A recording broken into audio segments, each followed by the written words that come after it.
Relax, everyone.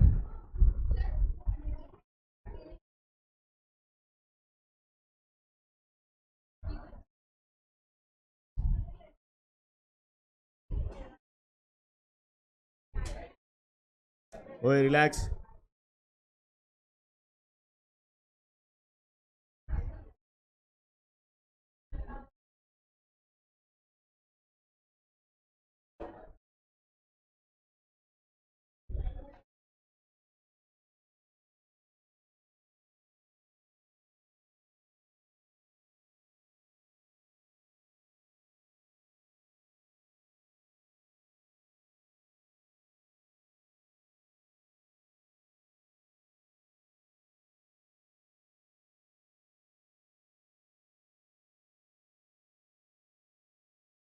आई guess कल अपन ने टाइप्स ऑफ बैंक्स खत्म किया था. All of you.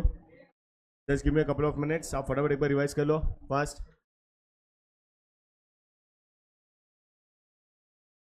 नहीं नहीं, ये पंखा.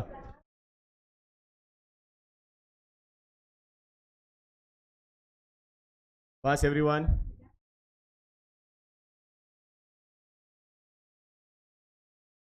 रिलैक्स बेटा.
गाइस, एक काम दिया ना. किस चीज का बकबक कर रहे हो? फटाफट करो यार.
Rolls fast.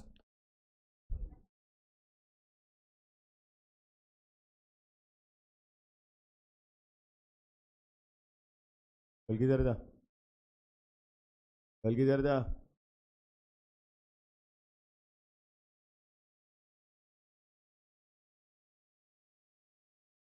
ठीक है।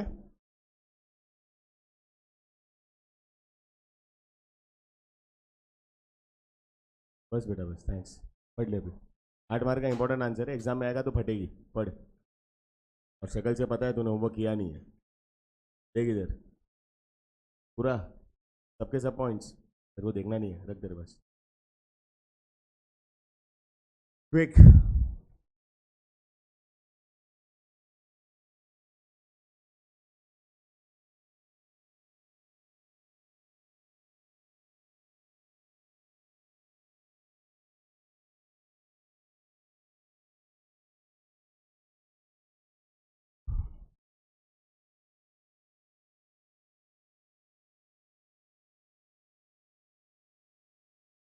मत रे पढ़। आज भी बुक नहीं लाई?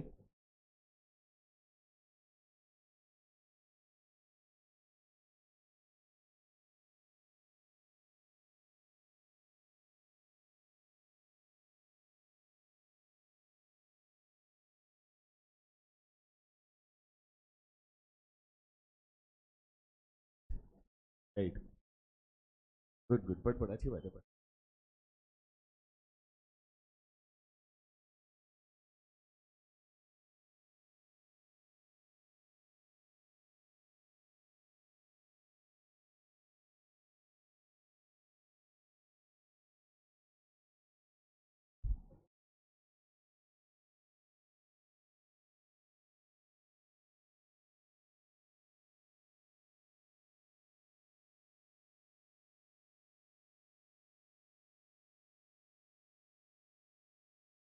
बीमारी क्या होती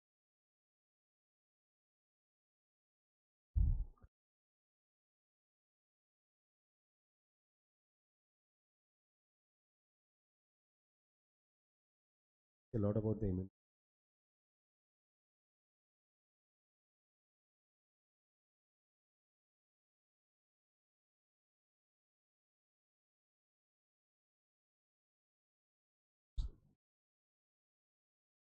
अरे उधर बैठने नहीं बोल रहा, दरवाजा बंद करने बोल रहा हूँ बे।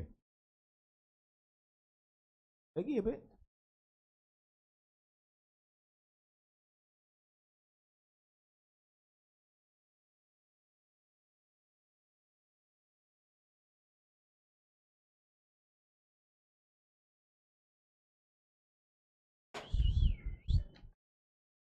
अरिया हो गया पढ़ के?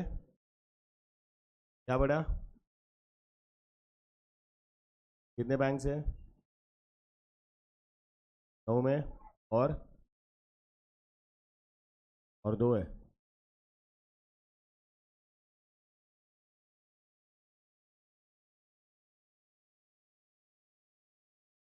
क्या बोल रहा है भाई?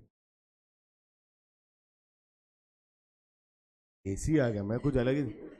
एसी कहाँ से आया बे?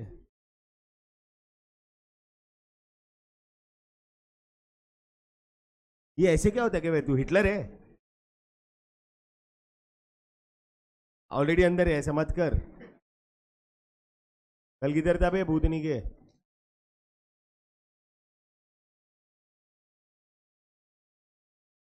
अरे यार ऐसे माँ बाप चाहिए कसम से यार।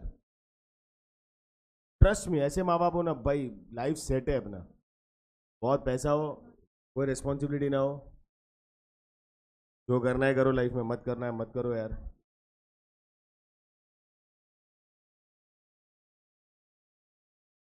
ऐसे माँ बाप चाहिए। मैं बोलता हूँ मालूम है, हमेशा घर वाले बोलते हैं देख बेटा शर्मा जी का बेटा शर्मा जी, मैं बोलता हूँ ऐसे माँ बाप को मिलो, तुम शर्मा जी को ही मिलो। क्यों नहीं होता है ना ऐसा, बता सकते हैं अपन के देखो इनसे कुछ सीखो। क्या बेटा? जान दे। कैजुअल है सर, मैं सोया था है ना।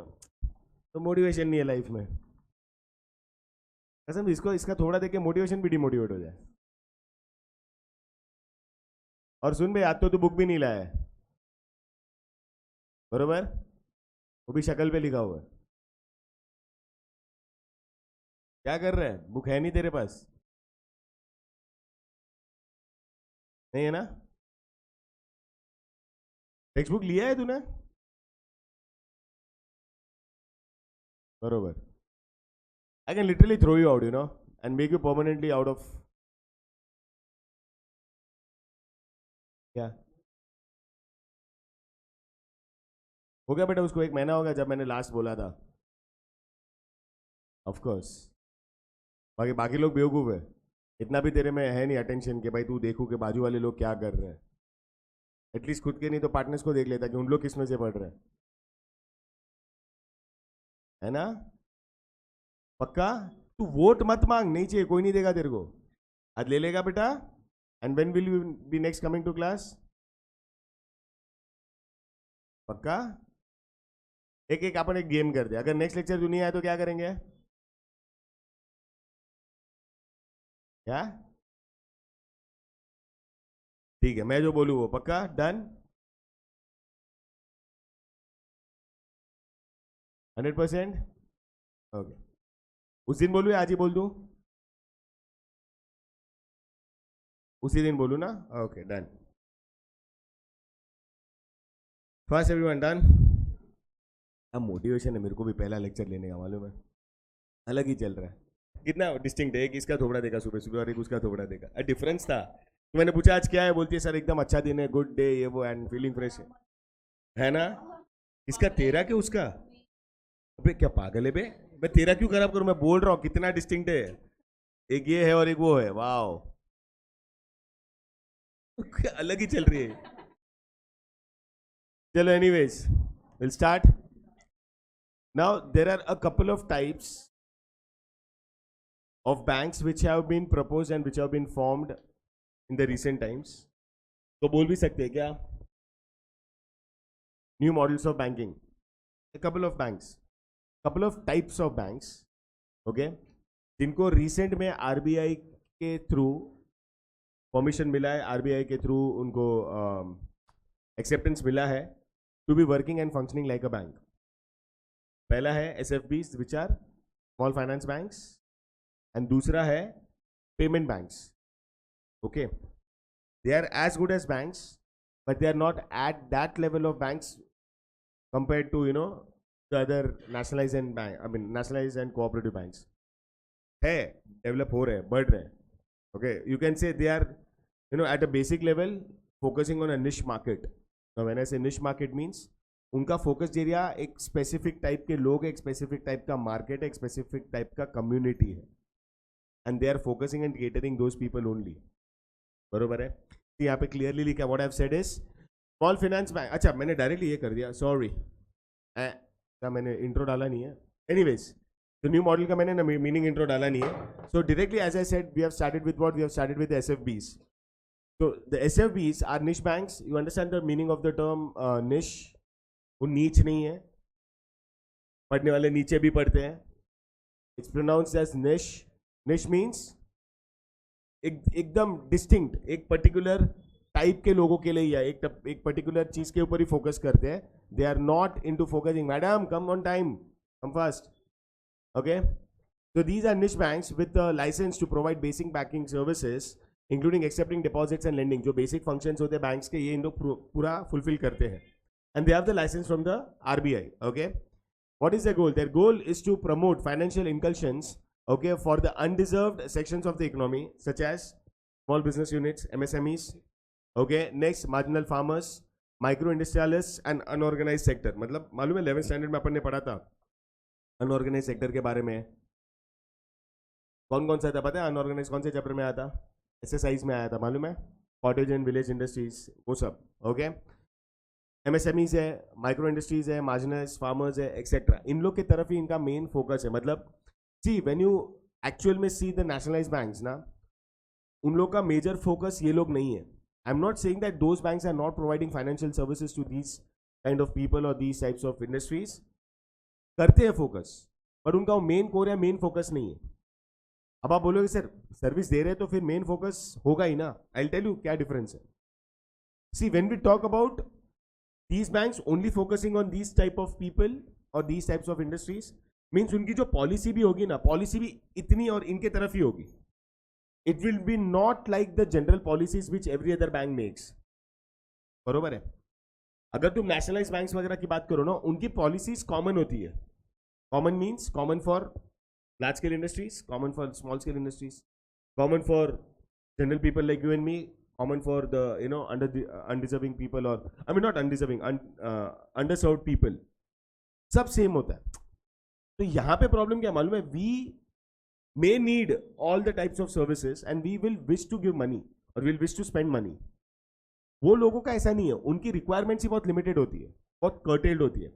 तो जब ये बैंक्स बनती है ना, तो they will frame there policies in such a manner कि भाई इनकी जितनी रिक्वायरमेंट्स है, इनका जितना भी रिक्वायरमेंट्स है, उतना ही उन लोग सेटिस्फाई करें. They will not want to include unnecessary and unwanted things while providing services. समझा एवरीवन? इसके लिए उनको क्या बोला? They are niche banks. मतलब उनका फोकस एरिया ही बहुत डिफरेंट है. Again I am not saying that people like you and me can not go and take services from these banks because you feel के नहीं हमारे लिए तो है ही नहीं, तुम्हारे लिए भी होगा. But do not expect or compare the services what you are getting from the other nationalized banks. ठीक है, उनके साथ कंपेयर प्लीज गलती से भी मत करना. क्लियर है? ओके. अब मैं बताऊं एसएफबीस होते कैसे हैं. तो एसएफबीस को है ना, पहली बात तो you have to register it as a company. You have to make them a public company. I hope आप लोग को पता है difference between private and a public company. पक्का पता है? Anyone who does not remember or who doesn't have that clarity with private and public company, मैं honestly बोल रहा हूँ हाथ ऊपर कर लो. एक बेटा रुकने का नहीं करी. और कौन है? देखो अभी और 4-5 जन आएंगे बेटा तेरे पीछे पीछे. 1.5 I mean 2 है बेचारी पाव किलो. बस 2 ही जन है जिनको नहीं पता है. गौरव बेटा हाथ ऊपर कर ले, तेरे को नहीं पता है. हाँ वो भी मैं तेरे को बताऊंगा. ठीक है. 3 और 2 जन का हाथ ऊपर हो जाए बिकॉज ये तो प्रॉब्लम होगा. बेटा पता है? कंफर्म? देख अभी तेरे पीछे वाला जो है ना नया, तेरे को पता है ना बेटा? खड़ा हो जाएगा. Tell me the difference between private and public company. बेटा पता है मेरे को. हाँ, और प्राइवेट कंपनी जो 11 में खुद से पढ़ाई किया था कि किसी ने पढ़ाया था? बस यही प्रॉब्लम है बेटा. नहीं नहीं नहीं तू नहीं बेटा, ये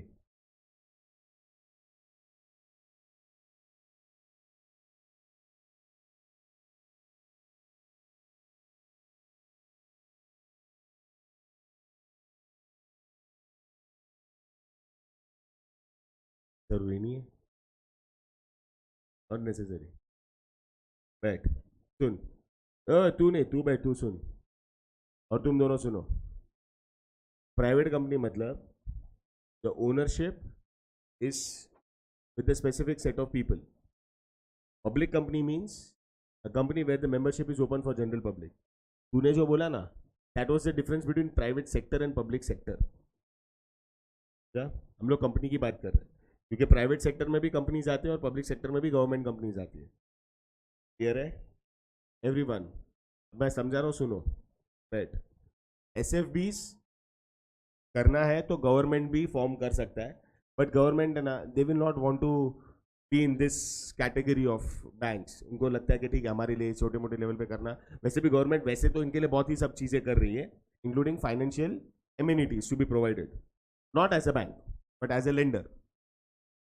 प्राइवेट सेक्टर जनरली है ना इसमें ज़्यादा इंटरेस्टेड होता है. अब इनको क्या बनना है मालूम है? पहले they will have to become a public company. Means process में देखोगे ना, तो अगर तुम कंपनी फॉर्म करते हो, ठीक है, तो तुमको एक सेट ऑफ सर्टिफिकेट मिलता है which is called as incorporation certificate, which is the birth certificate. अब प्राइवेट कंपनी हो या public company, you are only going to be called as a company once you have the incorporation certificate. Then there are certain additional not responsibility, but there are certain additional steps that you need to undertake as a private company, which makes you a public company. Why? Because then you get your second set of certificate, which is called as commencement certificate. So once you get your commencement certificate, you are now eligible to raise money from the market. बरोबर है? और ये एसएफबीस का है ना, सबसे बड़ा फंडा यही होता है. आरबीआई ने इनको लाइसेंस इसी कंडीशन पे दिया है. लिसन एवरीवन, आरबीआई ने ये एसएफबीस को बैंकिंग लाइसेंस इसी कंडीशन पे दिया है कि पहली बात तुम एक पब्लिक कंपनी बनोगे, you will raise money via equity, मतलब तुम लोग इक्विटी शेयर्स देके लोगों से पैसा जमा करोगे, ठीक है। आप बोलोगे सर ये क्यों जरूरी है? If the SFB is wanting to function on its own, it can function. Why does it need to have the support of the equity from the people? इसके रीजंस है, बहुत जेन्युइन कॉन्क्रीट रीजंस है। RBI ने तो licence दे दिया, okay. अब इनको अपना बिजनेस करने के लिए they will need money, they will need capital, yes और नो? एंड आपको पता है सोर्स ऑफ कैपिटल में equity capital is the best form of capital, and you can raise good amount of money to be only repaid at the time of winding up. उसके पहले तो आपको देना नहीं होता। तो अब क्या होगा मालूम है? जब भी एसएफबीज के पास इतना पैसा आ जाएगा through equity capital, they will have good money to distribute it as loan और एडवांस, और तब जाके ना इनका साइकिल चलेगा। सेकेंड, मैंने कल भी तुम लोग को बोला था, आज मैं बता रहा हूं, एज अ बिजनेस तुमको अपने आप को इनकॉर्पोरेट करना पड़ेगा as a business organisation to be undertaking banking business. और जितने भी आप देखोगे ना, most of the banks are what are registered under companies act only, but not all banks are public banks, they may be private banks also, but they are registered under the companies act. आया ना? Later on, they go to the RBI for the permission of undertaking banking business, means regulated under the Banking Regulation Act. आया ना? इनके लिए एक step ऊपर है, एक स्टेप ऊपर है, मतलब they can't be a private sector bank. Yeah, sorry, not private sector, sorry. They can't be a private bank. They'll have to become a public company and function as a bank.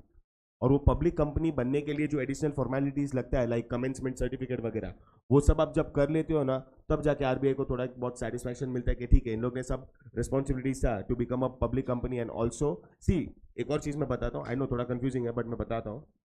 When you are just a private company ना, private company मतलब you are registered as a company, but you have only got a certificate of incorporation, बरोबर है? You can not enforce all your borrowing powers. आप अपने borrowing powers को enforce नहीं कर सकते। For you to have your permissions for borrowing, you will have to have the second certificate, that is commencement certificate. और incorporation और commencement के बीच में ना थोड़ी फॉर्मेलिटीज लगती है, which then makes you eligible to become a borrower, समझा? तो जब ये एसएफबीज अपने आप के लिए, when they become a public company, ठीक है, which makes them eligible for borrowing from the general public, ये जो एडिशनल फॉर्मेलिटीज है ना, ये एडिशनल फॉर्मेलिटीज जो इन लोग अंडरटेक करते हैं, that is giving an assurity to RBI to give them this permission of undertaking business as a bank. समझा कि नहीं समझा? मतलब पहले इनको आरबीआई लाइसेंस मिलेगा और बाद में इन लोग कंपनी बनेंगे, उल्टा होता है। पहले इनको अपने आप को एक कंपनी बनाना पड़ेगा, पब्लिक कंपनी बनाना पड़ेगा, फिर they will get the permission from RBI to function as a SFB. समझा कि नहीं समझा? राइट? ठीक, मैंने ना इसमें पूरा मेंशन किया हुआ है, देखो। Existing NBFCs, MFIs, that is microfinance institutions, and LABs, that is local area banks, can become SFBs, which can be promoted either by individuals or corporates or trusts or societies. इसका मैं example आपको देता हूँ। Now these banks are established as a public limited company. दिख रहा है क्या बोला मैंने? They are not established as a private company. They are public limited company, guys. Okay, which have been registered under the Indian Companies Act 1956, but अभी तुम्हारा Companies Act 2013 है, governed by the RBI Act of 1934 and Banking Regulation Act of 1949. बरोबर है?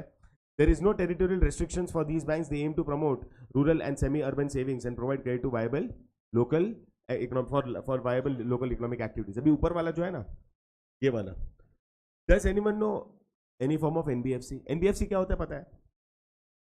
Have you ever heard the term NBFCs? कभी नहीं सुना है? NBFC का फुल फॉर्म है क्या है? नॉन बैंकिंग फाइनेंशियल इंस्टीट्यूशंस या corporations. Means they are not banks, but they are undertaking the business of providing finance. Okay, is there anyone who can give me a very good example of any name that you know which is not a bank but which is into finance? They are not companies my dear, वो तो kind of NGOs है। Well done. JP Morgan finance नहीं है, financial services में है, finance नहीं देता वो, फाइनेंशियल सर्विसेज है उसकी, इट्स वेरी डिफरेंट। वो एडवाइजरी और वो सब सर्विसेज देता, पैसा नहीं देता वो। Good example, anyone else? Paytm is a payments bank, not a, मैं वही बोल रहा हूँ, वो पेमेंट्स बैंक है, वो नेक्स्ट कंसेप्ट में आएगा। मैं एनबीएफसी की बात कर रहा हूँ, पेमेंट्स बैंक है ना, तो नाम तो आया ना बैंक, पागल ना। कॉर्पोरेट नहीं, कोऑपरेटिव सोसाइटीज होता है, कॉर्पोरेट नहीं होता। इधर था बेटा, 2 दिन तू भी गायब था। कौन से, आई मीन कहाँ? वाह, ये पब्लिक है ना, अच्छा कंफर्म कर देता सर फैमिली के साथ। Not that I was interested but it's okay. Anyone else?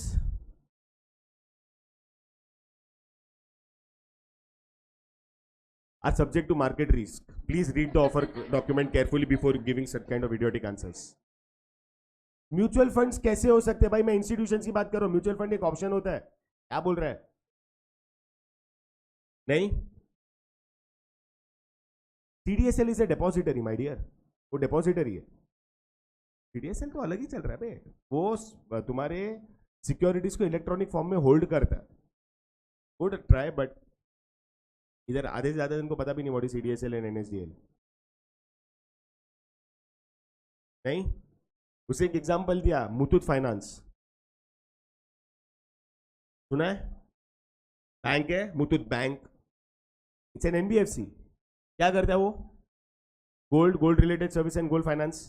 Finance में है, बैंक नहीं है, it is not registered as a bank. Okay, और कोई मुथूट के जैसा एक और है, बजाज फाइनेंस। बजाज बैंक नहीं है, बजाज फाइनेंस है, बजाज फिनसर्व है। यस और नो? नीचे ही है ना बजाज फिनसर्व का तो ऑफिस नीचे ही है, आई मीन एक ब्रांच। इसके ऐसा है ना, ये मुथूट और एम वाला एक और ही है ना, मन्नापुरम फाइनेंस। कौन बोला?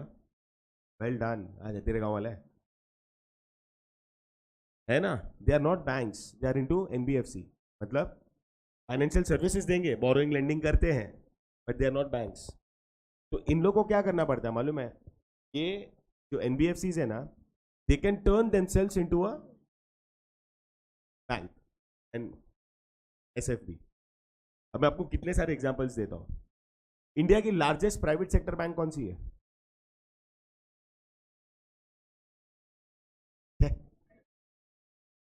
It is HDFC.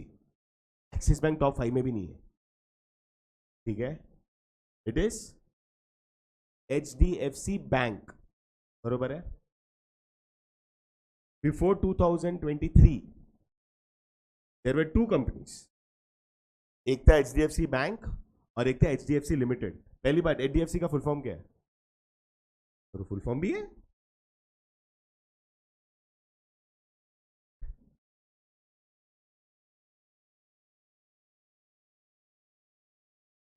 एफ और सी तो बहुत इजी हो जाना चाहिए। Financial corporation, well done guys. H और डी डिसाइड कर लो। हिंदुस्तान, देख first and foremost it's not a public ना, तो हिंदुस्तान हिंदुस्तानी लोग नाम यूज करें।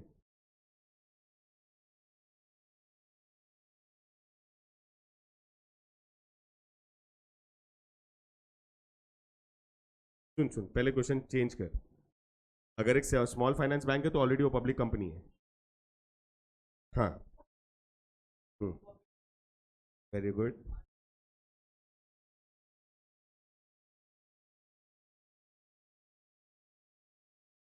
बहुत टाइम ऐसे होता है। एटलीस्ट उनका फाइनेंसिंग का बिजनेस तो चल ही रहा है ना। they have not gotten their license as a bank, but they can continue to function as an NBFC or an SFB, I mean, or an ये क्या बोलते हैं, LAB और MFI। देता हूँ, रुक जा, बहुत एग्जांपल्स है, मैं देता हूँ। बट पहले अपन इधर ये वाला एक कंफर्म करते हैं। नहीं पता है HDFC? पहली बात, कितने जन को आज पता चला कि HDFC is an acronym and it's not a actual name? ये तो मालूम था, वो शाइनिंग मार लो। ओके, कंफर्म जाना है, ये आज खेलने वाला है मालूम है, KBC. Nice, I have a question. HDFC company का ओनर कौन है वो पता है? फुल फॉर्म नहीं मालूम है, ओनर का क्या ही कर। ओनर लेजेंडरी बंदा है, गुज्जू बंदा है। ये सब गुजराती लोग ही कर सकते ना। हाँ, क्या बेटा, है ना? इंडिया के टॉप 10 में 8 लोग गुजराती है, पता है ना, रिचेस्ट में। उसमें से एक बन सकता है तू, हाँ बरोबर है। हाँ, टॉप 10 में 8 लोग गुजराती है। अंबानी, अडानी, मतलब गुजराती है। तो फुल फॉर्म है एच डी एफ सी, बहुत सिंपल है, it's housing development finance corporation. वो हाउसिंग फाइनेंस कंपनी है। कौन ऐसा? I was not even minutely close. हमारे लिए एच तो हिंदुस्तान भी हो सकता था। ओके, अब मैं समझाता हूँ, सुनो बहुत ध्यान से प्लीज, बहुत इंपॉर्टेंट है। H D F C bank नहीं आया था पहले, पहले H D F C limited था। ओके, उसका owner mister Deepak Parekh, legendary बंदा है वो, ठीक है, is old but in lines and in levels of Tatas, okay, as far as his mind, his business understanding and market understanding goes, ठीक है। तो इसने क्या किया कि उसको पता चला कि there is one type of market which is very much unexplored at that time was housing finance, क्योंकि तुम सोचो ना, घर तो सबकी रिक्वायरमेंट है, और वो टाइम पे जो ट्रेडिशनल फॉर्म ऑफ फाइनेंसिंग था वो खाली बैंक्स थे, पर बैंक्स के कंडीशंस, बैंक्स के होम लोन्स के रेट्स बहुत डिफरेंट थे और बहुत दे वर वेरी चैलेंजिंग। तो उसने क्या किया, H D F C limited start किया, बरोबर है, एंड विद दैट उसने हाउसिंग फाइनेंस का बिजनेस अंडरस्टैंड किया। फाइनेंस में था, borrowing, I mean sorry, mostly तो इनटू लेंडिंग ओनली, इनका बोरोइंग नहीं होता, इनका लेंडिंग ही ज्यादा होता है, बरोबर है। तो बिकॉज ही अंडरस्टूड दिस ना, ही थॉट कि why not I start SFB also, एक स्मॉल फाइनेंस बैंक भी मैं तो स्टार्ट कर सकता हूँ।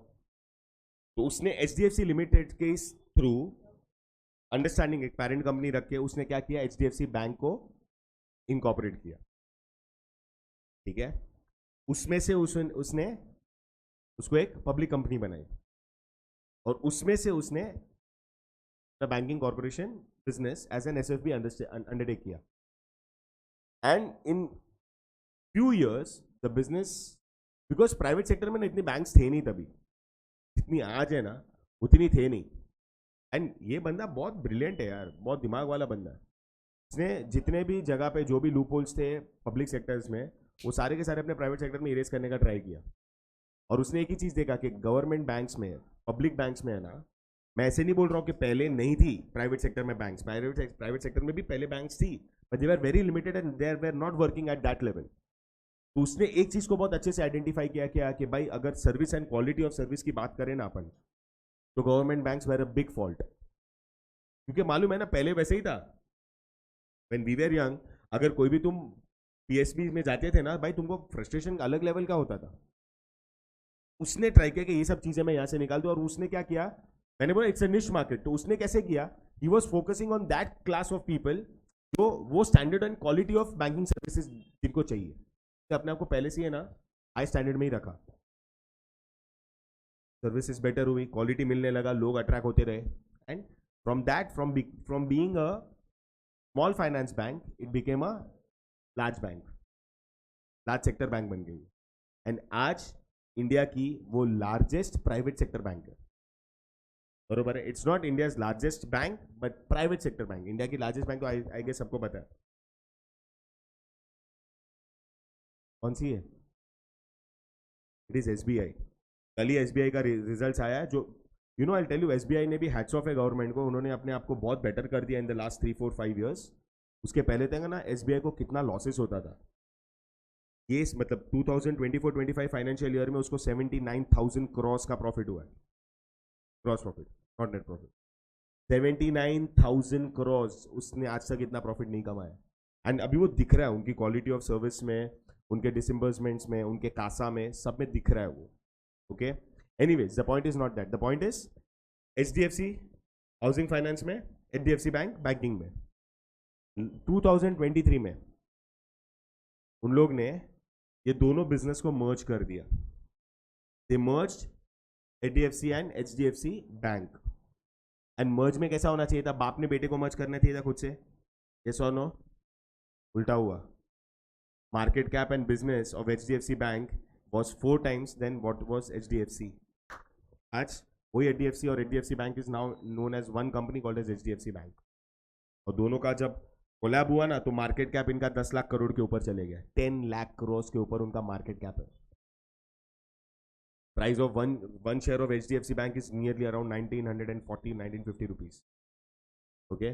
और जिनके पास पहले HDFC कंपनी के खाली HDFC कंपनी के शेयर्स थे उनको HDFC बैंक के मतलब वो रेशियो था 29:1 का कुछ तो रेशियो था. 29 shares of HDFC against 1 shares of HDFC bank of के सामने HDFC का एक शेयर, ऐसा कुछ तो रेशियो था उनका. समझा. वैसे आज की तारीख में आपने कितने सारे SFBs को देखा है, सुना है, लेकिन तुमको क्लिक नहीं हुआ है. उनमें है ना कम से कम 5 या 7 स्मॉल फाइनेंस बैंक्स है. नाम बताता हूँ. सर्वोदय के साइड जाओगे ना तो उधर ESAF करके, it's a small finance bank. ESAF जाने दो. उत्कर्ष स्मॉल फाइनेंस बैंक सुना है? उत्कर्ष स्मॉल फाइनेंस बैंक. फिर सूर्योदया स्मॉल फाइनेंस बैंक, बरोबर है. उज्जीवन स्मॉल फाइनेंस बैंक, बरोबर है. और है मुलुंड में, उनकी बात नहीं आ रहा है. उज्जीवन, उत्कर्ष, सूर्योदया और था. एंड ये सब क्या है मालूम है? उज्जीवन भी है ना, पहले खाली उज्जीवन लिमिटेड था, एज लाइक HDFC था वैसे उज्जीवन लिमिटेड था, which was functioning just as a NBFC. फिर उसने अपना एक बैंकिंग बिजनेस स्टार्ट किया, तो उज्जीवन भी है और उज्जीवन SFB भी है. Suryoday into NBFC business along with Suryoday SFB. समझा ऑल ऑफ यू? इस लॉजिक से, इस बेसिस पे उन लोग चलते हैं. एंड ये जितने भी कंपनीज मैंने बोला ना, उज्जीवन, सूर्योदया, उत्कर्ष, ये सब लिस्टेड कंपनीज है स्टॉक एक्सचेंज पे. They are all listed companies. अगर अच्छा काम करेंगे they have the potential to become the next HDFC bank. Potential सब में है. फिर कौन कितना बिजनेस कर रहा है, कौन कितना अच्छे से काम कर रहा है, उन पे. यूनिटी करके भी है मेरे हिसाब से, यूनिटी या ऐसा कुछ स्मॉल फाइनेंस बैंक, वो सब ये सर्वोदय साइड पे है. और कुछ किसको नाम पता है SFB का? नहीं समझा ऑल ऑफ यू? राइट. चलो आगे बढ़ते हैं. So, what are their objectives? They are providing, provision for services for the unserved and the undeserved sections of the population, supplying of credit to the small business, marginal farmers and micro industries and unorganized sector. बरोबर है. इतना main इनका objectives है. समझा कि नहीं समझा? Right. Now going to what? Now going to the payment banks. ये जो बोला ना, पेटीएम या फिर एयरटेल पेमेंट्स बैंक, नाम सुना है? इनका काम है ना प्रॉपर बैंकिंग वाला नहीं है. इनके ऊपर तो ज्यादा रिस्ट्रिक्शंस है. ओके. ज्यादा रिस्ट्रिक्शंस है मतलब they are not like SFB से भी कम पावर्स है इनके पास. नाम ये सब सुने रहेंगे, ये तो सबने सुना है. ये सुना रहेगा, ये एयरटेल पेमेंट्स बैंक, शायद ये सुना रहेगा. इंडियन पोस्ट पेमेंट बैंक, ये सब फिनो पेमेंट, फिनोलेक्स से बोल रहा हूँ, फिनो पेमेंट, NSDL पेमेंट्स और ये सब. तो जियो तो सुना है, जिनका भी है, तो जियो वाले ने भी स्टार्ट किया है एज अ पेमेंट बैंक. तो बेसिकली है ना, इसमें भी अभी थोड़े चेंजेस आए हैं. Your text book has not change that. सबसे पहला पेटीएम क्यों आया था? Not into net banking my dear. Net banking means net banking service आपको कौन प्रोवाइड करता है? जिस बैंक में आपका अकाउंट है. पेमेंट्स बैंक के लिए तुमको अकाउंट का होना जरूरी नहीं है. मैं बताऊं पेमेंट बैंक्स का फंडा क्या होता है. अब ये मैंने भी इस प्रोविजन से पेटीएम में अपना अकाउंट ओपन किया था. कैसा होता है, ये जीपे वगैरह बाद में आया था, ठीक है. ये यूपीआईज एंड ऑल केम लेटर. पहले ये लोग आए थे वॉलेट्स. क्या करना है, एक बार के लिए ना तुम पैसा इसमें जमा कर दो, for once transfer your money from your bank to these payment gateways या पेमेंट बैंक्स.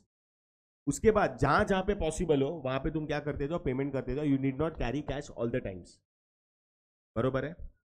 जीपे इतना पब्लिकली फेमस नहीं था. यूपीआईज वेर नॉट फेमस. उसके पहले ये चलते थे. समझ में आ रहा है? इनका बोलते ना बिजनेस कब बूम हुआ? Specially when it was demonetisation. उसके पहले से ही थे. These guys were there. ATM बहुत पहले से था. विजय शेखर, क्या नाम है उसका, तो बहुत मार्केट को समझ के इसने स्टार्ट कर दिया था. बट जो बोलते ना एक बूस्ट मिला ना, वो उनको कब मिला? Was during demonetisation.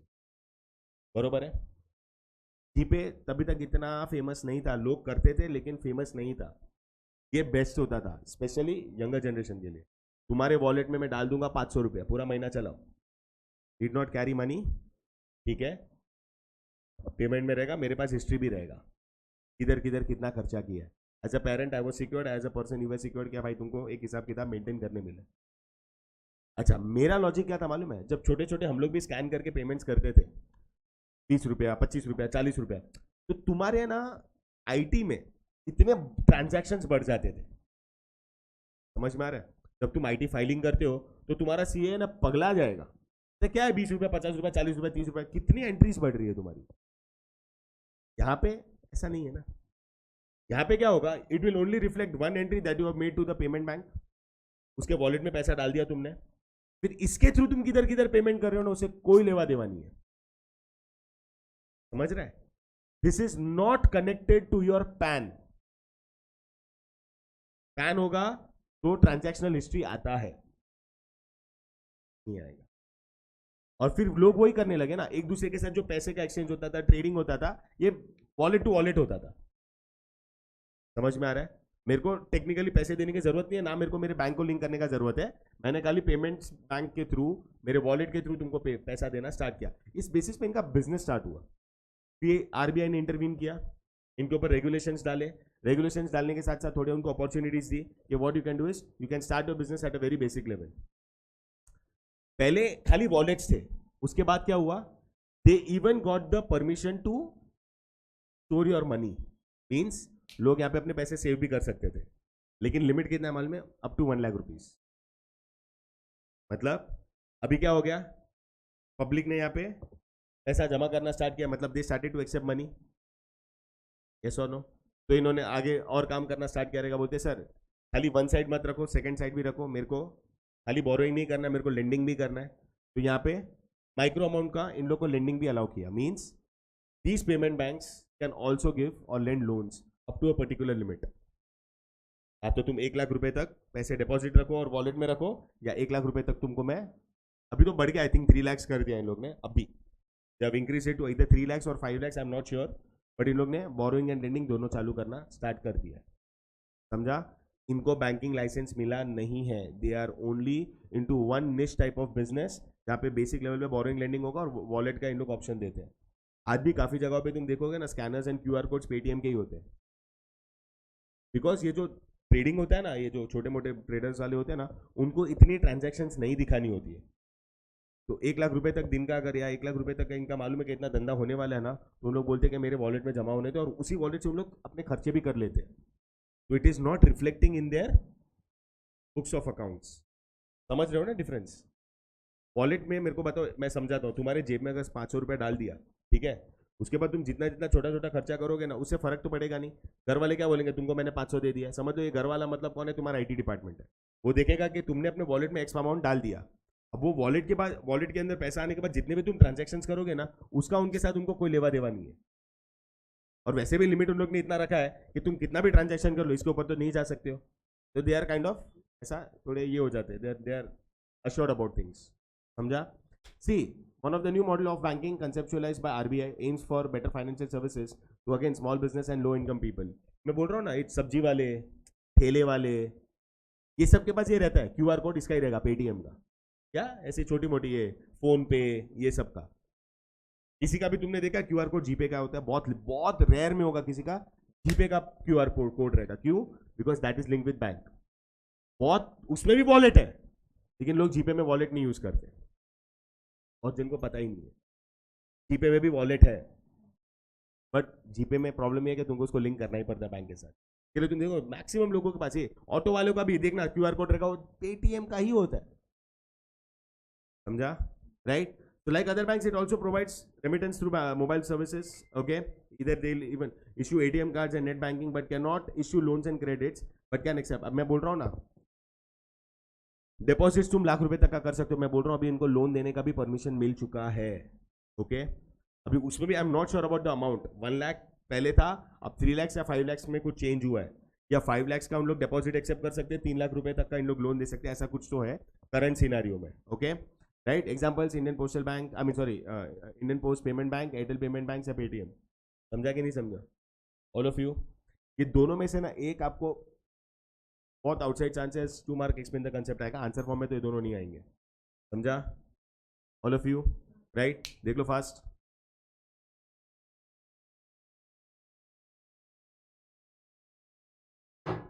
आवाज नहीं है, फास्ट दोनों खत्म करो, then we go on to the next topic.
ओए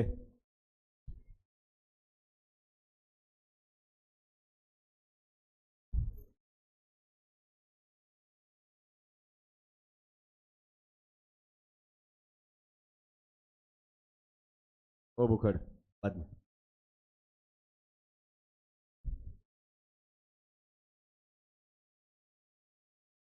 होगा तो कल प्लान था बट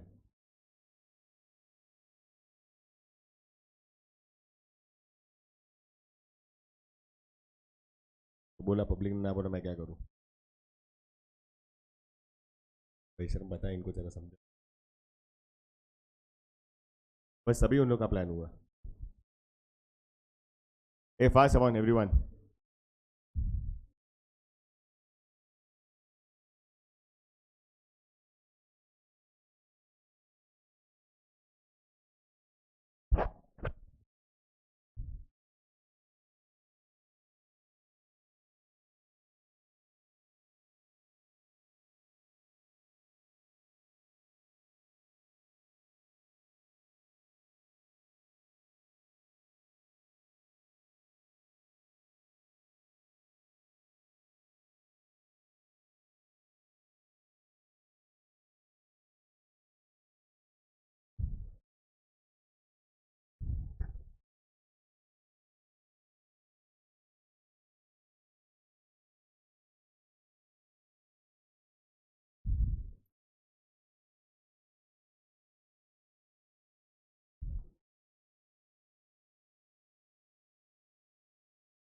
रिलैक्स.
बड़ो टेबल बना लो फास्ट.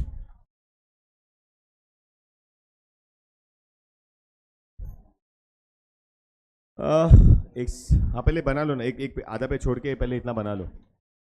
थैंक्स का इंट्रो.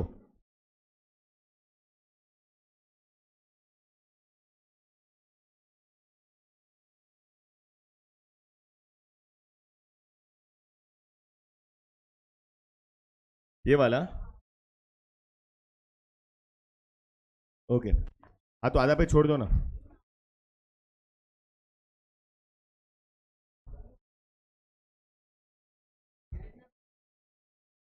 हाँ हाँ बस.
ओए बॉयज, हो गया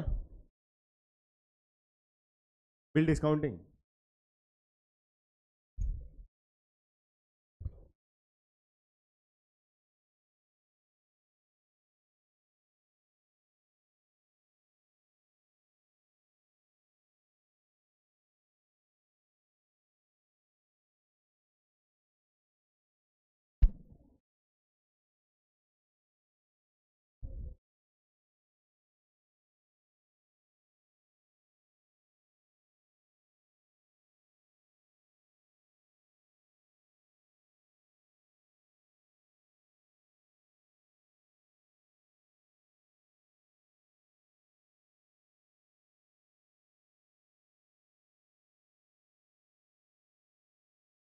नन ऑफ यू? हो गया? अच्छा, वो खाली एक वो बैंक का इंट्रो पार्ट लिखने का तो चाहिए, तो लिख लो फटाफट।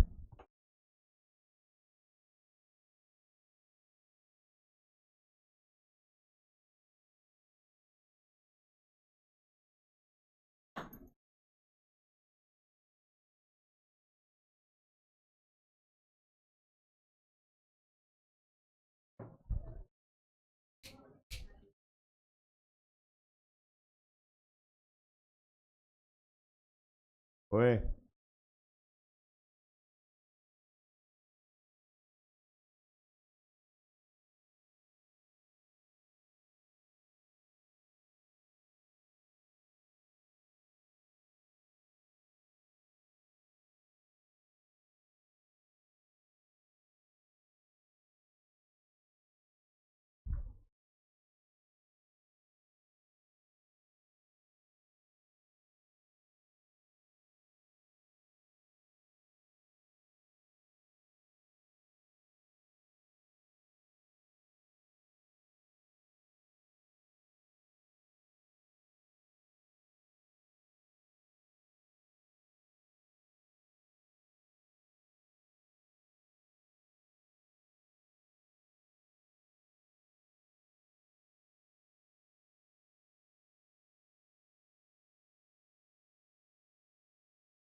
गाइस,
हो गया?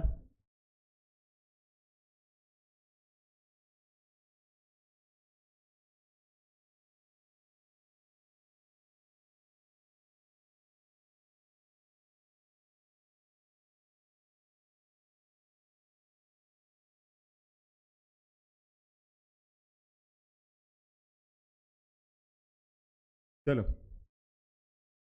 Starting with the primary functions. Okay. अच्छा, वो टेबल अगर अपन देखते हैं ना, तो टेबल में अपन ने देखा what I read it on the board. उसमें देखा रहेगा तो functions have been broadly classified into two major, that is primary and secondary. Okay.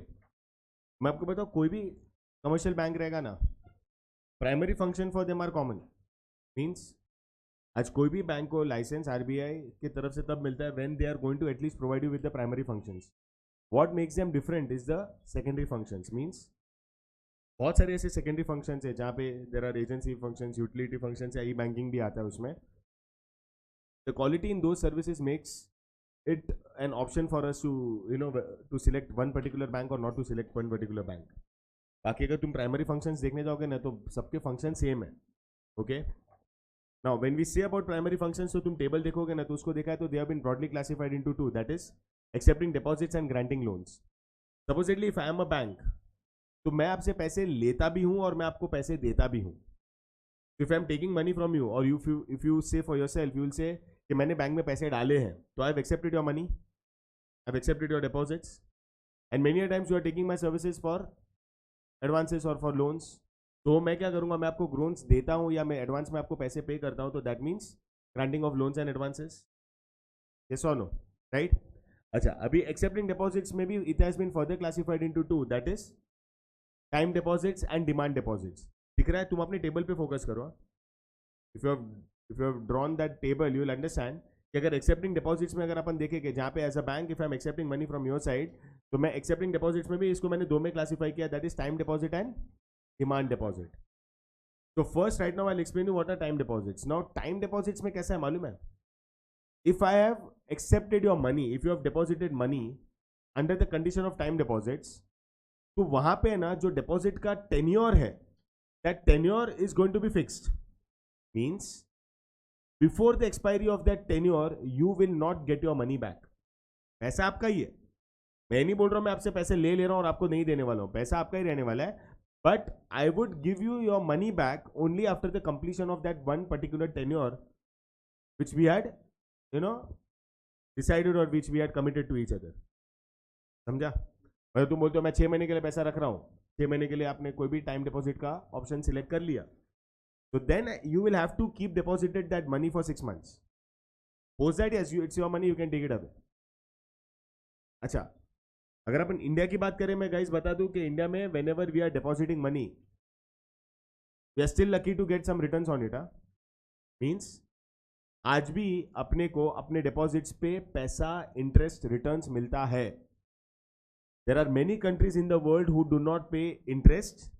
वहां पे नेगेटिव रेट ऑफ इंटरेस्ट चलता है. नाउ व्हेन आई से negative rate of interest means वहां पे अगर आप पैसे उनके पास डिपॉजिट करते हो ना, तो आपको ही उनको पैसा देना पड़ता है पैसे सेव करने के लिए. मींस अगर मैंने ₹1,00,000 बैंक में जमा किया, तो बैंक बोलेगा ठीक है 1 साल के लिए मैं पैसा तुम्हारा जमा रख रहा हूं, उसके ऊपर आपको मेरे को 2% इंटरेस्ट देना पड़ेगा, उसके ऊपर ₹2,000 आपको देना पड़ेगा उसको आपके पैसे को संभालने के लिए. बट बिकॉज वहां पे नेगेटिव रेट ऑफ इंटरेस्ट है, तो वहां पे जो बोरोइंग्स होते हैं ना वो भी बहुत चीप होते हैं. यूएस में वैसा ही है. डिपॉजिट्स पे उन लोग इंटरेस्ट चार्ज करते हैं, लेकिन बोरोइंग्स पे इंटरेस्ट बहुत ही नॉमिनल रखते हैं. It is very less. चले वहां पे ना क्रेडिट फैसिलिटीज बहुत इजीली मिल जाती है. समझा? इंडिया में ऐसा नहीं है. इंडिया क्या बोलता है, हम आपके पैसे आपसे ले रहे हैं, we are developing the habit of savings amongst people, banks are giving returns on that. भले मैं नहीं बोल रहा हूँ कुछ एक्सेप्शनल रिटर्न्स मिल रहा है, बट फिर भी मिल रहा है. And against that if people are taking money, if they are borrowing money, तो दे हैव टू पे थोड़ा higher rate of interest to that. समझा? And on that what we just understood was we understood about the time deposits. यहाँ पे main concern, main criteria क्या है कि पैसा जितने भी टाइम के लिए रखा है वो टाइम के लिए पैसे रखने ही पड़ेंगे जो भी आपने कमिट किया था एक दूसरे. Now when you see the table, time deposits have been further classified into two, that is FD and RD, means fixed deposit and recurring deposit. बरोबर है? अब एकदम लेम लैंग्वेज में, एकदम बेसिक लैंग्वेज में अगर मैं आपको पूछूं, according to you guys what is FD, what is fixed deposit? आप क्या बोलोगे? Who is there who is kind of having this understanding about fixed deposit? Anyone? क्या होगा fixed deposit?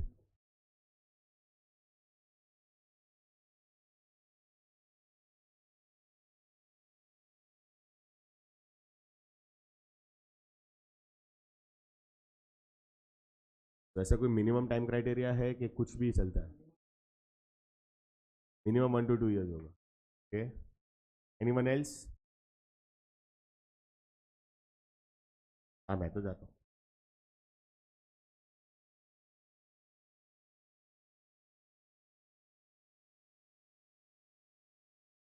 और जो पैसा भरा वो, जो पैसा बैंक को दिया था वो नहीं मिलेगा? Principal amount plus interest. ऐसा एनीवन एल्स? कुछ एडिशनल इन्फॉर्मेशन है आपके पास about FD? I'll give you a broader example. Supposedly Gauri मेरे पास आती है, मेरे को बोलती है कि sir I have a lumpsum amount, मेरे सेविंग्स के थ्रू या वॉट एवर थ्रू मेरे पास एक लमसम अमाउंट है, और उस लमसम अमाउंट को मेरे को सिक्योर रखना है, बिकॉज अगर मैं खुद के पास रखेगी तो I may spend that money, तो पैसा स्पेंड कर देगी, वेस्ट हो जाएगा, वॉट एवर इट इज. तो do I have an option of keeping that money secured and also get some returns against it? तो मैंने इसको क्या ऑप्शन दिया, मैंने एक काम कर सकते हैं, यू नो व्हाट, मैंने पहले पूछा कितना पैसा है, तो शी इज लाइक से सर 50K, 50,000 है. और मैंने उसको पूछा कि कितने टाइम तक तेरे को लगता है कि पैसे की जरूरत नहीं पड़ने वाली? बोलते हैं sir at least for a year from now I am not going to require that money. तो मैंने उसको क्या बोला, apart from every other option I can give you this one simple option, जहाँ पे तो पैसा एक फिक्स टाइम के लिए तो फिक्स कर दे. मीन्स एफडी का मतलब ये होता है, फिक्स डिपॉजिट का मतलब ये होता है कि you are committing a fix amount of money for a fix period of time with the bank at an agreed rate of interest. जो भी प्रिवेलिंग रेट ऑफ इंटरेस्ट रहेगा उस बेसिस पे तुमने बैंक में जाके एक फिक्स अमाउंट एक फिक्स टाइम के लिए उधर कमिट कर दिया, बरोबर है. And may be at the end of the tenure you are going to get your principal amount as well as the interest. अच्छा, इंटरेस्ट के ऊपर ऐसा नहीं होता कि you are only going to get it annually. It is her choice whether she wants it quarterly और she wants it half yearly और she wants it annually, वो इसके ऊपर है. एंड इसमें टेन्योर जो तूने बोला 1 या 2 साल, the minimum tenure for an FD is as low as 7 days. 7 दिन का भी लोग एफडी करवाते हैं, 5 साल का भी करवाते हैं, डिपेंड करता है. And based on that the rate of interest will also fluctuate. अगर तुम 7 दिन के लिए रख रहे हो तो rate of interest is very less. 364 से लेके 390 डेज तक रखते हो तो that gives you the best interest. थोड़ा ज्यादा रख दिया तो थोड़ा वापस इंटरेस्ट रेट कम हो जाता है. Also the interest rate will differ on gender, मतलब लेडीज विमेन गेट थोड़ा, सम बैंक्स गिव यू थोड़ा better rate of interest. It also depends on your age. Senior citizens को ज्यादा रेट ऑफ इंटरेस्ट मिलता है. हाँ बोल बेटा, क्या हो गया बेटा? क्या किया तूने? टेन्योर के पहले ब्रेक कर दिया, pre mature cancellation of your fix deposit, बरोबर है. बताता हूँ, I will tell you what happens. इतना समझा कि नहीं समझा? So it is all depending on bank to bank, it is all depending on the amount, it is also depending on the tenure for which you are wanting to keep the money. तो तुम्हारा interest rate, तुम्हारे दूसरे सारे conditions उसके ऊपर depend करते हैं, बरोबर है. इसने एक स्टैंडर्ड बैंक को सिलेक्ट किया, वो स्टैंडर्ड बैंक में जाके उसने एफडी रख दिया 50,000 का for a tenure of 1 year. And after 1 year apart from 50,000 अगर समझो that prevailing rate of interest was around 6.5%, okay, for a tenure of 1 year 6% पकड़े तो इसको अपने 50,000 पे 3,000 रुपये इंटरेस्ट मिल जाएगा, बरोबर है. अगर तुम कैलकुलेट करोगे तो it is 3,000 rupees as interest, what is that's what she is going to gate.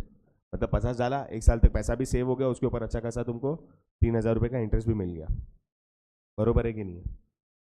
All of you, right. अभी जैसे इसने कंडीशन डाला कि सर पैसे मेरे हैं और मेरे को अगर पैसे की जरूरत पड़ी तो have I to wait for that completion of that 1 year का टेन्योर, और कैन आई हैव और can I break the commitments what I have made with the bank with regards to the FD. Yes, तुम pre mature cancellation कर सकते हो, but उसमें ना बैंक पेनल्टी चार्ज करता है. Now that differs from bank to bank. What is the penalty amount? मतलब it can be anywhere between 1 to 2%. 1 to 2% मतलब दिमाग लगाते हैं. अगर कैलकुलेशन करें सपोज 6 महीना हुआ exactly and then she is like नहीं मेरे को मेरा पैसा वापस चाहिए, तो अगर सिंपल कैलकुलेशन होता है तो पहले वाला अपन उसको एकदम बहुत सिंपल रखते हैं, बैंक में थोड़ा फिर भी कॉम्प्लिकेटेड होता है calculations. Let us keep it very simple for our understanding. 50,000 रखा था, okay, for a period of 1 year, yes और नो. तो ये 3,000 हुआ, आया ना, ये सब कट करोगे तो 3,000 होगा, बरोबर है.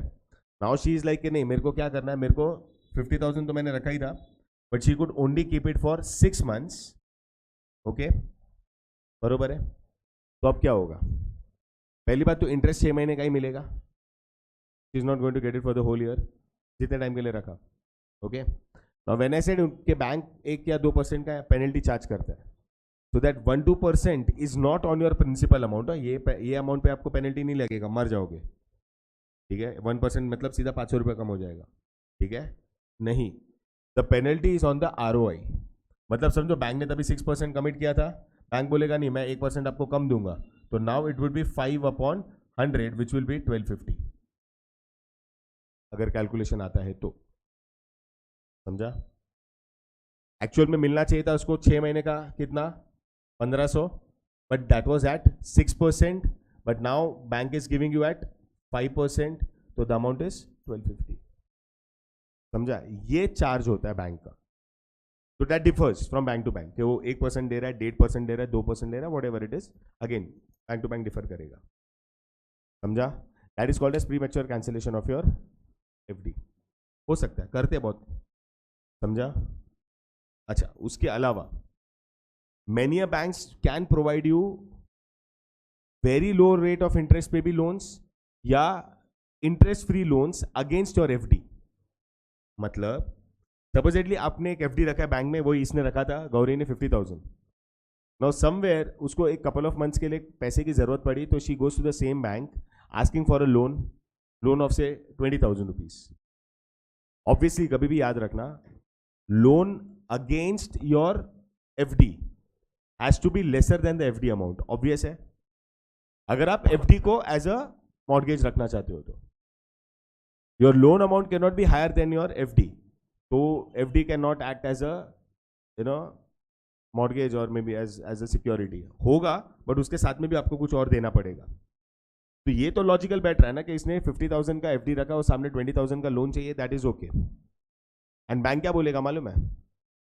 अच्छा, ये भी तो तुमको मालूम है ना, लोन के ऊपर इंटरेस्ट ज्यादा ही रहता है against what you are getting as FD, बरोबर है. तो बैंक क्या बोलेगा, at the end of the tenure whenever you repay and whenever your FD is going to mature, मैं आपको फ्लैट 3% ही इंटरेस्ट दूंगा. मींस जो इसने 3-4 महीने के लिए लोन लिया उसके ऊपर इसको इंटरेस्ट पे करने का जरूरत नहीं है, वो रीपे कर दे. And at the end of the tenure bank क्या बोलेगा कि आपने जितना भी पैसा रखा था बैंक में एज FD, उसके ऊपर मैं आपको फ्लैट खाली 3% इंटरेस्ट दूंगा. मतलब क्या हुआ, the interest what she was suppose to pay on her loan was waived off, और जो भी उसने ऊपर का पैसा, मतलब ऊपर का था पैसा ज्यादा ही था FD का एंड टेन्योर भी ज्यादा था, उसके ऊपर बैंक ने एडजस्ट करके 3% फ्लैट दिया. समझा कि नहीं समझा. डिड यू अंडरस्टैंड और नॉट, ऑल ऑफ यू. ये भी होता है कि लोग बैंक में जहां पे उन्होंने FD रखा या किसी और बैंक का FD भी दूसरे बैंक में जब आप लोन लेने जा रहे हो तो it can act as a collateral. समझा एवरीवन. अच्छा, when you compare all the accounts FD, RD, savings, current, सब में FD attracts the highest rate of interest. क्या FD attracts highest rate of interest, सबसे ज्यादा इंटरेस्ट उसमें मिलता है. Did you understand all of you, right. See यहाँ पे लिखा हुआ रहेगा, a fixed deposit account holder holds a fixed amount, okay, for a specified period, okay, at a fixed rate of interest which is higher than that of a saving account and varies from bank to bank with the tenure. Now early withdrawal is generally not allowed, but if done the bank would reduce the interest rate, and documentary proof against the fixed deposit provided by the bank called as FDR, which is called as fixed deposit receipt, okay, is issued by the bank which can also be used as a collateral for the loan. मैंने बोला ना, वो FDR जो होता है bank issued, वो आप collateral के लिए यूज भी कर सकते हो, सेम बैंक के साथ या किसी और बैंक के साथ भी. समझा. All of you, did you understand FD. Next is RD. How many of you have heard about RD. कितने जन को पता है RD क्या होता है? 1 2 3 4 5.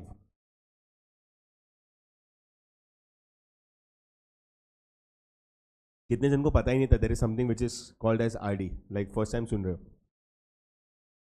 अरे बाप रे, ये पता होना चाहिए यार, आरडी वगैरह तो पता होना चाहिए। ठीक है, यू गाइज नो, चल बता क्या है आरडी?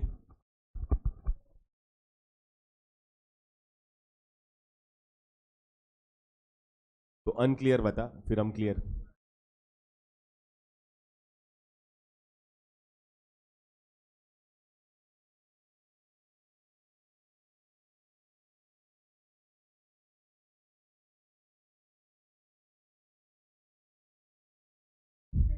हाँ फिर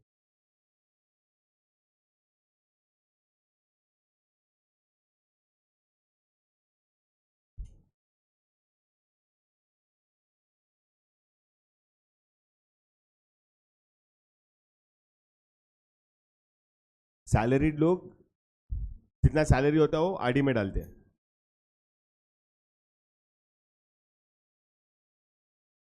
तू कब होगा एनीवेज?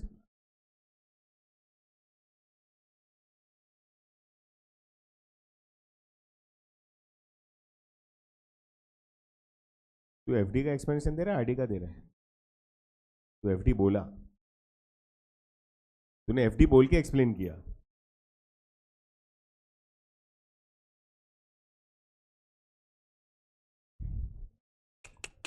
आप पे पहुंच गया बे। सुनो, what she said was somewhere correct. Same है, अपन एक सिचुएशन अंडरस्टैंड करते हैं। गौरी को एक जॉब मिला रहेगा, ठीक है, at a young age she is gotten a job. Hypothetically समझते कि मैंने उसको, मतलब शी इज लाइक कि sir it's been 2 months since I have been into job. First महीने तो मैंने देखा सब हो पाएगा नहीं हो पाएगा ये वो, I got my salary for that and now I am wanting to continue. अच्छा, अपन एक अमाउंट समझते हैं कि शी सेड कि सर मेरे को अभी फिलहाल सैलरी में 25,000 मिल रहा है। Now when I am to divide that 25,000, what I have done is I have committed 10,000 to my family. मैंने 10,000 फैमिली को बोला मैं दूंगी। 5,000 is my personal expense, travelling का, पास वास ये वो सब। 5,000 I want to keep it as a buffer in my savings account. मेरे को मेरे सेविंग्स में इसको रखना है कि कभी छोटा मोटा जरूरत पड़ा तो। बट एक्चुअल में आप देखोगे ना सर, मेरे सेविंग्स में 10,000 बचा है। Out of 25, 10 is paid for the family expenses, 5 is her personal expenses. वैसे देखने जाओ तो सेविंग में 10 पड़ा है। उसने क्या बोला, सर 10 में से 5 मेरे को रखना है सेविंग्स में। बट ये जो बाकी का 5 है ना, this is the minimum amount I can invest from that savings. तो मैंने बोला 5,000 होगा? हाँ सर होगा।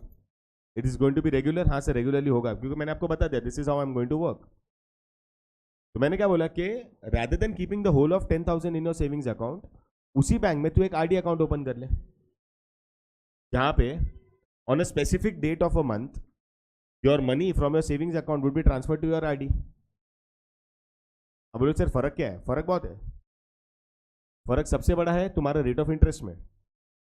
अगर वो बैंक में आप देखोगे तो saving account will giver what 2.5 max 3% rate of interest.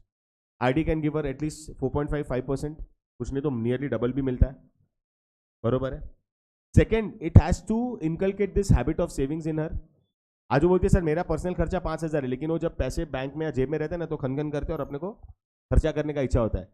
यहाँ पे तो इसके ऊपर एक बोलते हैं ना एक ऑब्लिगेशन है कि out of her 15,000 which is left, personal खर्चा 5,000 का भी निकाल ले, फिर भी वो 10,000 में से उसको 5,000 तो बाय डिफॉल्ट क्या करने, हर महीने सेव करने ही करने।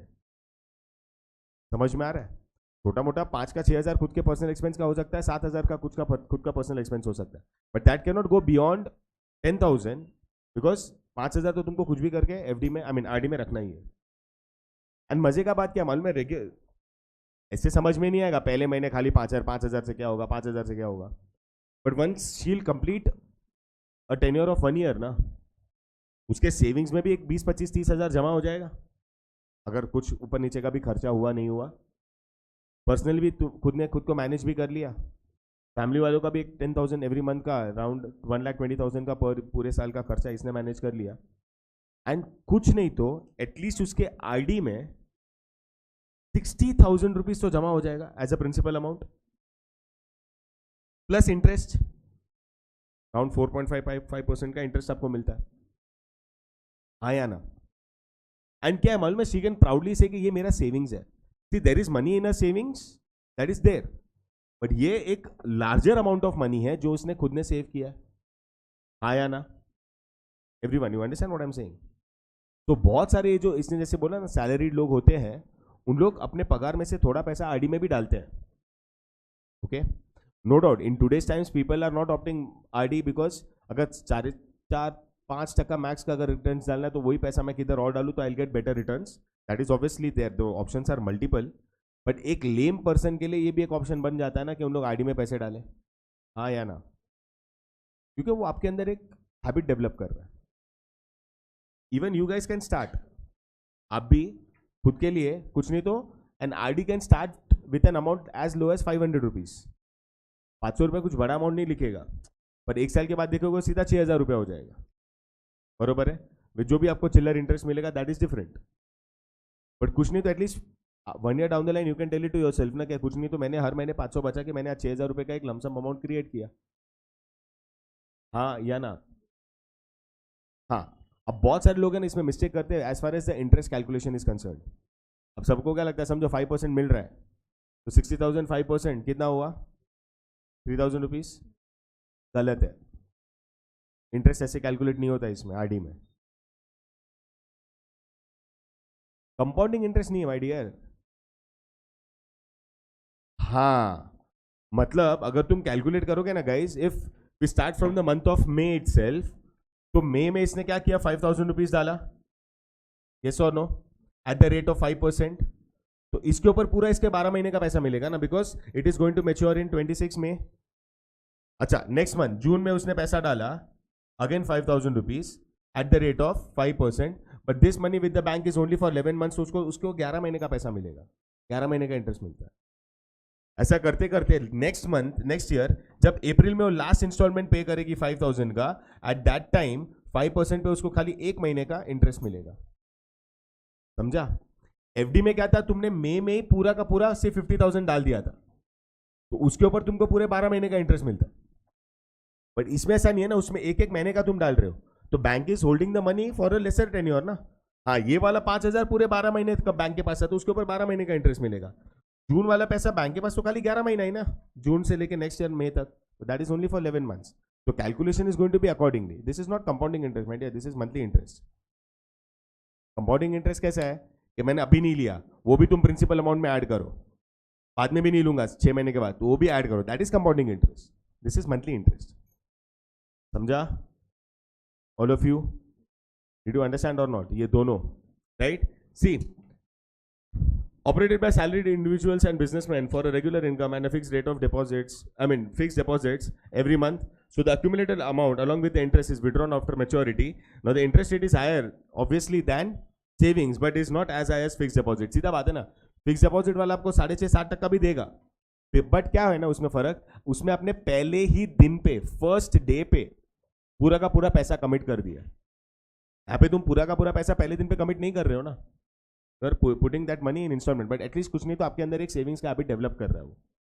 समझा. एंड भी ये सब मत किया करो यार, तुम यार एक सब्जेक्ट में दूसरा सब्जेक्ट कर रहे हो, कोई सेंस नहीं ना, ये सब्जेक्ट ना ये सब्जेक्ट का कोई मतलब है. And that is been done by everyone. तुमको क्या लगता है थियरी मजाक है, तो फिर मत आओ, मत बैठो आगे. वो बोल रहा है मैं लाइन मार रहा हूँ, why are you doing this? अगर आपको होमवर्क घर पे दिया तो घर पे करो ना यार, और नहीं हुआ तो मत आओ, लेक्चर्स मत बैठो, because this is an insult to this and this is an insult to this. Direct copy कर रहे हो, क्या मतलब है उसका? क्यों कर रहे हो ऐसा यार? समझा ऑल ऑफ यू? अब मैंने जो तेरे को समझा, मैं कुछ भी पूछूंगा तेरे को नहीं आने वाला है जानवी, पूछू कुछ, नॉट गोइंग टू नो. और ये लास्ट ईयर 8 मार्क के लिए पूछा था ये आंसर. समझा? श्योर? तो ये दोनों हो गए टाइम डिपॉजिट, जहां पे क्राइटेरिया क्या था, टाइम. अच्छा, इसमें भी यही है, 6 महीने तक तुमने पैसा भरा, फिर तुमने डिसकंटिन्यू किया, ओके नो प्रॉब्लम, 6 महीने का पैसा मिलेगा आपको, 6 महीने का सेविंग भी हुआ आपका 30,000 का, ठीक है. पर जो इन लोग ने कमिट किया था ना 5%, फिर उसमें उन लोग पेनल्टी चार्ज करेंगे. मतलब से 4% for 6 months, 4% for 5 months, 4% for 3 months, ऐसा वो कम होते जाएगा. ठीक है. Second, you cannot miss out on any installment.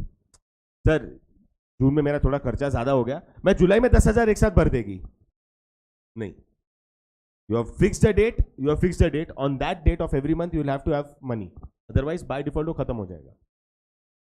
समझा? Neither you can say कि सर एक काम करो, ये महीने ना मेरे पास 10,000 बच गया, दोनों महीने का ले लो, फिर next month I may not pay. ये भी नहीं चलता. This also doesn't work. 5,000, 10th of every month. That's it. 10th of every month, 5,000. समझा? Everyone, you can start. तुम लोग खुद के लिए पर्सनल लेवल पे स्टार्ट कर सकते हो. With an amount as low as 500 rupees installment. Okay? समझा? All of you. And bank से तो बेटर रेट ऑफ इंटरेस्ट ही मिल रहा है ना, किधर वो 2-2.5% मिल रहा है सेविंग्स पे, इधर एटलीस्ट 4.55% तक बैंक्स दे रही है आज की तारीख में. समझा? दोनों? एवरीवन. अभी इसके अलावा सेकंड क्या है तुम्हारा? टाइम डिपॉजिट्स हो गया, demand deposits. So demand deposits and your loans and advances वाला part will continue in the next session. Okay? And अगर चाहिए ना तो जो मैंने आपको बोला, you can start. Okay?